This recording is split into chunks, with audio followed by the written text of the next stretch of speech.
let go of our anger, hatred.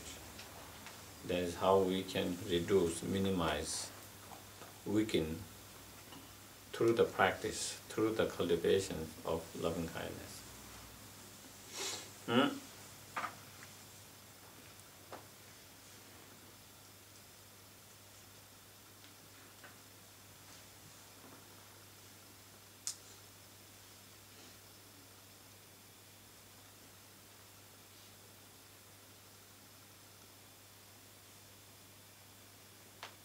Of course, I think the meditation we did at the moment, we didn't actually, I didn't use the breathing out technique, but I think it is the same thing. At the moment we try to kind of, from our heart, then we try to expand and extend it that way.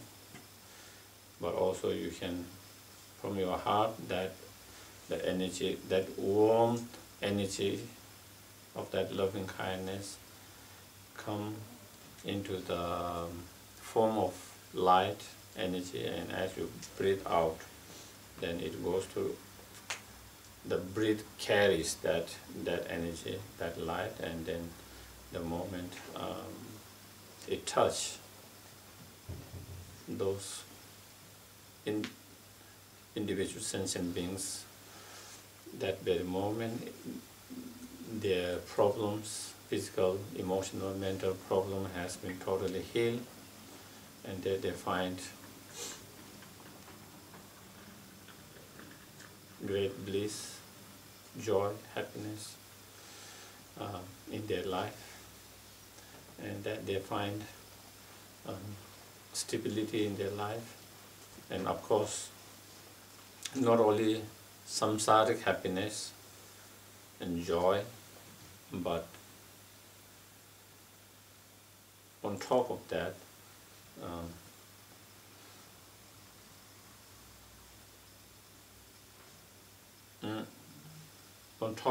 then the happiness, the joy of liberation and fully enlightened state. As Lama Sopa Rinpoche says, it's not what they want, what they need, which differentiates, not what they want, what they need. If you ask what they want samsaric pleasure, looking for that. So that's what they want, but what they need is more than samsaric pleasure, lasting pleasure, lasting happiness. And that is the happiness of. But I think it is also on practical level as well as on realistically, it's like step by step how we can help them to find happiness, joy, first by helping them to find some kind of peace, relief in samsaric world.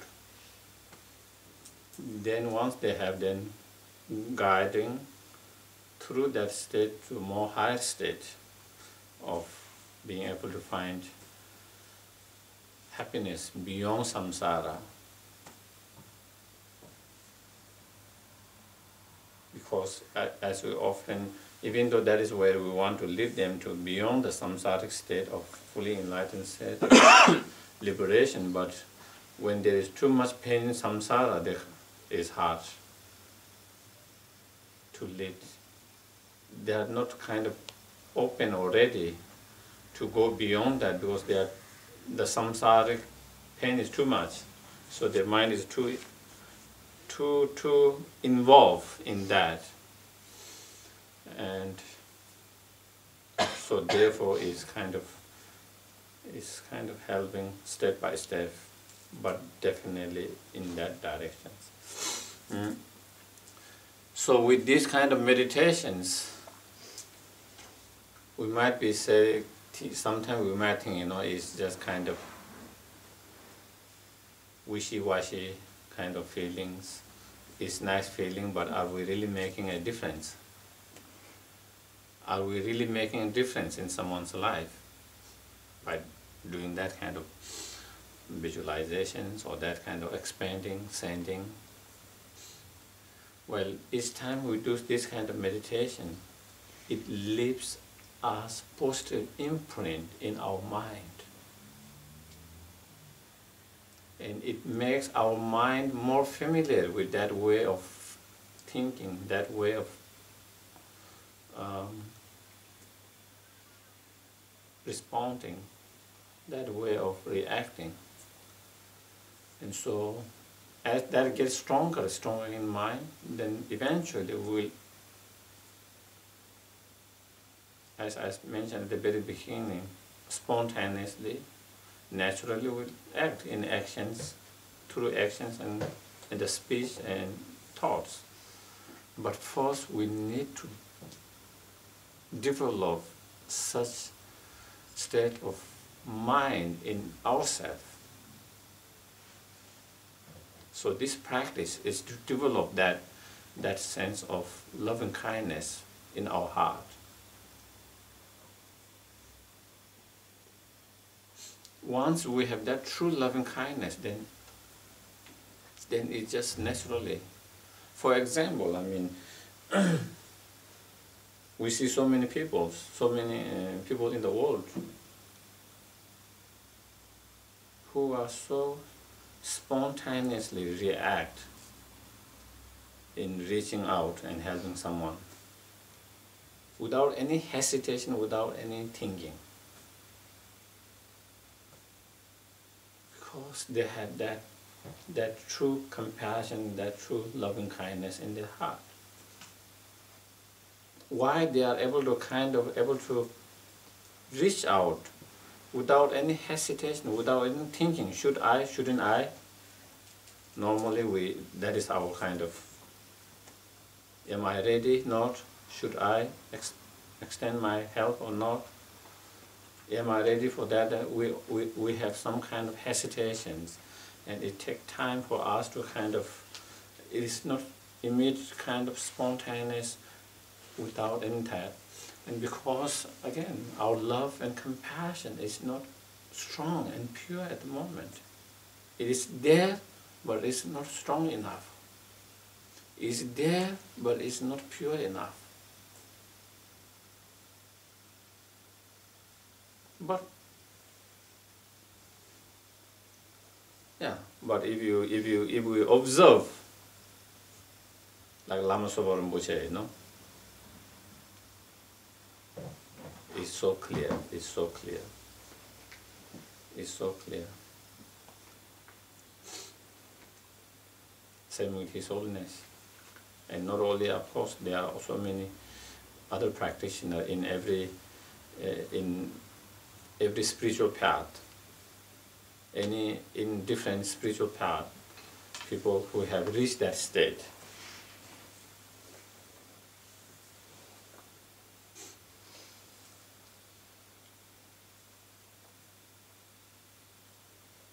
For them, once they are in front of someone who needs the help, who is in pain or suffering, their whole attention, their whole energy, their whole being is totally focused on that. Totally focused on that. And their focus, their dedications, their being, energy towards that is not something like us where we put effort to do that.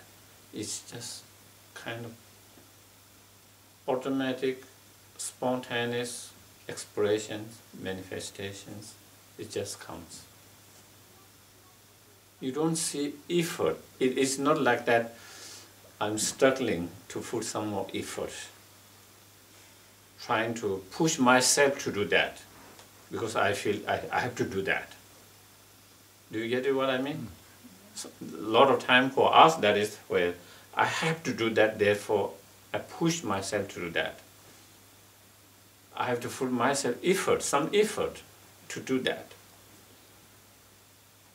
But for those practitioners, it doesn't seem at all that requirement of that effort. It's just spontaneous, it's just spontaneous reactions.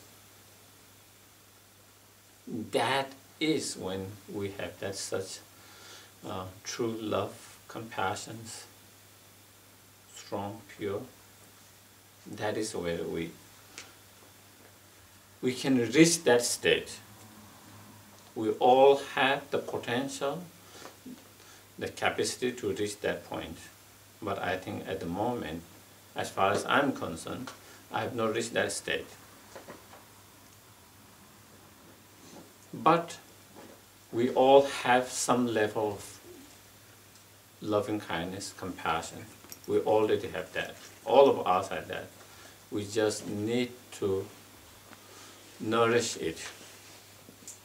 We just need to nourish it so that it grows, gets stronger,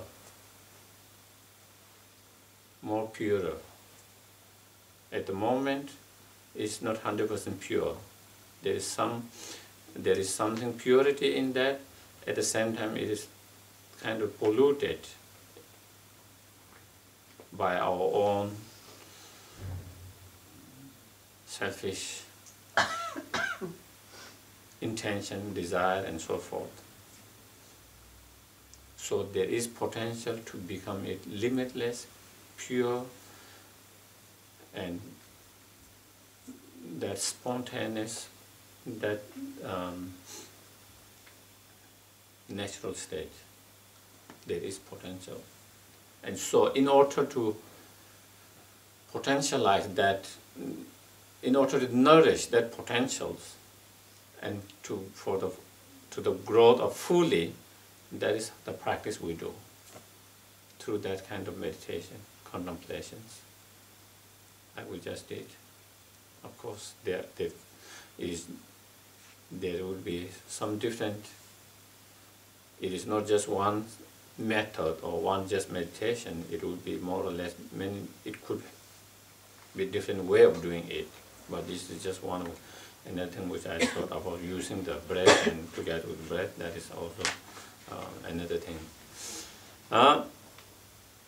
So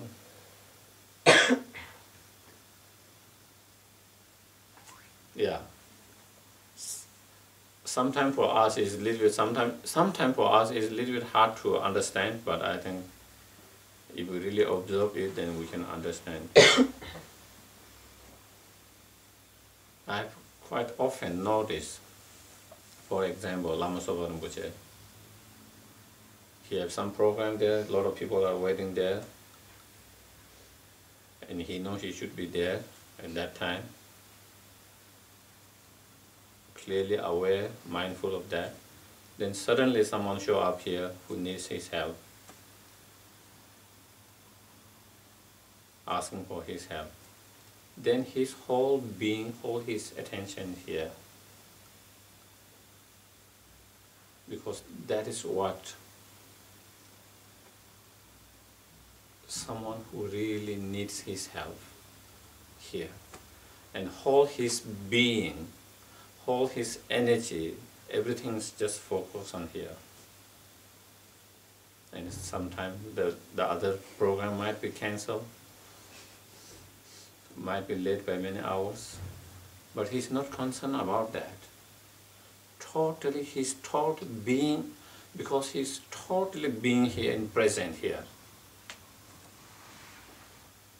And I think that is, I believe that is the expression of such love, compassion.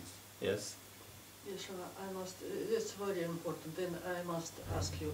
I'm waiting Lama Zopa många gånger, men inte he did something for one people who come between, but many people sitting and be unhappy. How it is? Or kopan. Kom Westerland och buy till små monk, goodies and ice cream. Everybody happy. Man, 10, 15 years, they will have teeth as we have.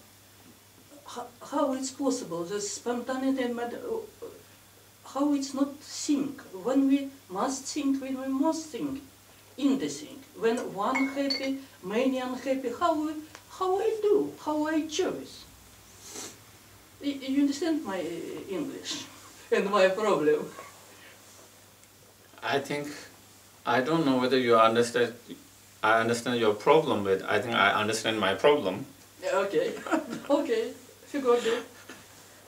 Okay, we can take this later, someday. No, I think definitely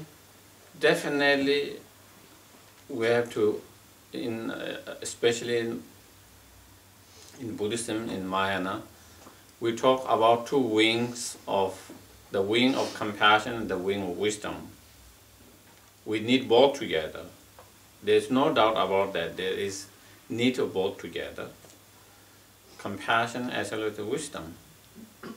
But what I'm saying here is, for example, yes, there are people waiting, maybe they are unhappy, but what really someone who is really required, let's say someone sick here, totally sick, wounded, he needs my help, but there are so many people waiting for me, they will be unhappy I'm not being there at the time. But they don't require... You don't know that. Maybe the people also can be sick. You don't know that. But, yes, you don't know, but someone might know, someone might not know. It depends on individual. It depends on me, you, Lama Soba, he or her. Maybe I might know what is required here and what is required here and what is more important. Or I might not know. In my case, I wouldn't know. But there will be people who knows where more priority, where who really needs help more. And in those cases, of course they need or maybe also help, but this person needs more help immediately at the moment. So that is the focus of your practice. I take my questions back. Forgot it. No, but as I said at the very beginning, sometimes it's difficult for us to understand that point. And a lot of people get disappointed and unhappy. I also get disappointed and unhappy. I have to wait 3 hours there and Rinpoche doesn't show up. Okay? It is not that I don't get unhappy. I'm just like normal, any of us, with delusions. And so sometimes your patience runs out. You have been waiting, and you don't have any more patience to wait anymore. And so definitely there are people who might be kind of challenged in that way and unhappy. But I've tried to kind of understand why. Why it's not, Rinpoche is not aware of that. It's not mindfulness of that. That he totally forget about it. But there is incredible reason to that. Much more bigger reason to that. And another thing I think in that is,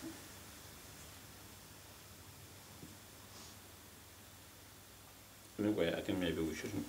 Yeah. So,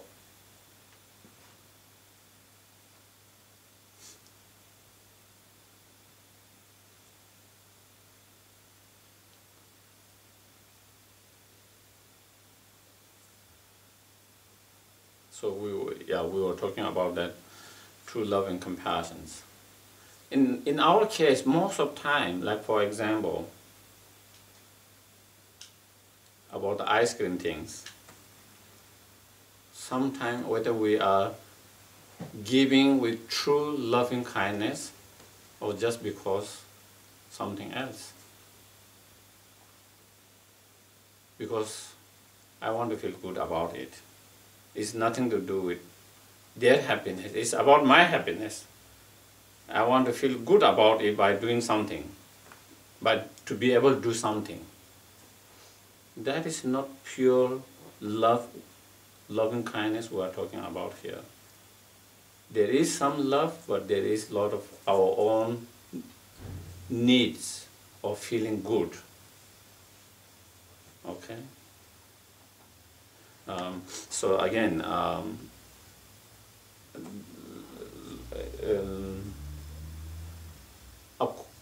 so that again, that will be again one another different cases.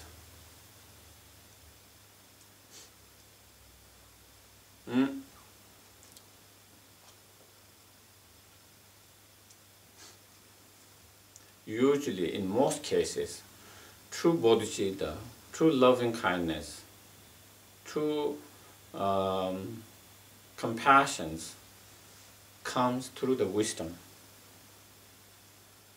And so when that bodhicitta, the loving kindness, the compassion, which comes through understanding and wisdom, then they know exactly what is helpful, harmful in long term. Not only you have compassion, love, bodhicitta, but which come with the reason, with the understanding, with the wisdom, then you know in long term what is best. It's not about the short term best. So for example, for us it might seem a lot of people here waiting here unhappy and that, and only one person and this is happy, but in long term we don't know what is best for even all of this. For some people they see more long term than short term, and for us a lot of time our view is very limited and we always go for the short term. We can't go for the long term. But there are other beings who are able to see much more long term, and then when they act on the basis of that, for a lot of us, like us, sometimes we can't understand why they do that, because we can't see the long term view. We only see the short term view. In short term view or short term plan, it doesn't look good. It's like you have a plan for business.